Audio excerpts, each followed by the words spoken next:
آپ کسی بچے کو تھوڑے سے پیسے دیں اور کہیں جا کے اس کی آئس کریم کھا لو، اور وہ جا کے برباد کر دے، وہ پیسہ آئس کریم نہ کھائے، برباد کر دے، برباد کر دے تو سزا کا تو مستحق ہے، لیکن اگر جو آپ نے کہا تھا کہ لے جاؤ اس کی آئس کریم کھا لو، آئس کریم ہی کھا لے تو کیا مزید انعام کا مستحق ہے؟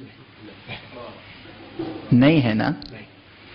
جس میں جو صلاحیت ہے وہ اپنی صلاحیت پوری کر دے، اپنا کام پورا کر دے تو مزید انعام کا مستحق نہیں ہے۔ اب یہ اس کی رحمت خاصہ ہے، رحمت وجوبی جسے اس نے کہا، کتب علی نفسہ الرحمہ، اس نے اپنی ذات پر رحمت واجب قرار دے لی کہ جو تمہیں صلاحیت و استعداد دی ہے اسے تم مکمل کر کے دکھاؤ گے تو مزید انعام دیں گے۔ اللہ اکبر، اللہ اکبر، کیا لطف ہے، کیا کرم ہے۔